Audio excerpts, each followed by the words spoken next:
So one day, he was teaching the people in the temple courts and preaching the Gospels. The chief priests, the teachers of the law, together with the elders, came to him. "Tell us by what authority you are doing these things," they said. "And who gave you this authority?" He responded, "I will also ask you a question. You tell me, John's baptism, was it from heaven or from men?"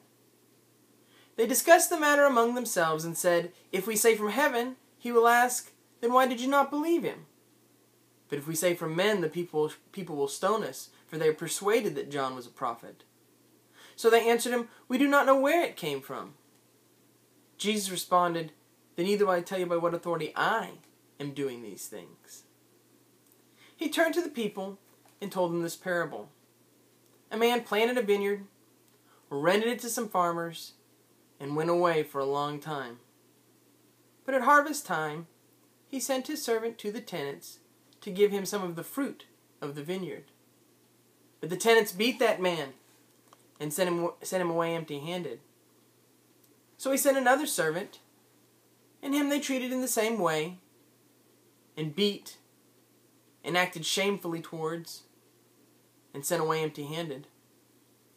So he sent still a third, and him they wounded, and threw out. But the owner of the vineyard said, "What shall I do? I will send my son, whom I love. Him perhaps they will respect." But when they saw the man, they talked the matter over, and said, "This is the heir. Let us kill him, and the inheritance will be ours." So they threw him out of the vineyard and killed him. So what will the owner of the vineyard do to those people? He will come and kill those tenants and give the vineyard over to others. When the crowd heard this, they said, "May this never be." But Jesus, looking directly at the people, said, "What then is the meaning of that which is written? The stone the builders rejected has become the capstone, and everyone who falls on it will be broken, but he on whom it falls will be crushed to the ground." When the chief priests and the teachers of the law heard this, they looked for a way to arrest him immediately, for they knew he had spoken the parable against them, but they were afraid of the people. Keeping a close watch on him, they sent spies to him who pretended to be honest men. They hoped to catch him in something he said, that they might hand him over to the power and authority of the governor. The spies questioned Jesus. "Teacher," they said, "we know that you teach and speak what is good, showing no partiality, but teaching the ways of God in accordance with the truth. Tell us, is it right to pay taxes to Caesar or not?" Jesus saw through their duplicity and said, "Hand me a denarius. Whose portraiture and inscription upon it?" "Caesar's," they replied. He said, "Then give to Caesar what is Caesar's, and to God what is God's." So they were unable to trap him by what he said there in public, and astounded by his answer, they went away in silence. Some of the Sadducees, who do not believe in the resurrection of the dead, came to question Jesus. "Teacher," they said, "Moses wrote for us that if a man's brother dies and leaves a widow but no children, that man must marry the woman, so that his brother may have children through him."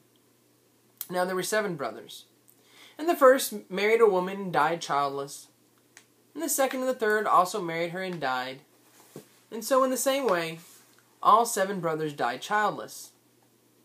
Finally the woman also died. Now at the resurrection, whose wife will she be, since she was married to the 7? Jesus responded, "The people of this age are married and given in marriage, but those who are deemed worthy of that age and of the resurrection will neither marry nor be given in marriage, nor will they be able to die any longer, for they will be as the angels are.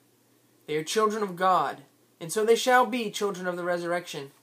But in the account of the burning bush, even Moses showed that the dead are raised when he called God the God of Abraham, the God of Isaac, and the God of Jacob.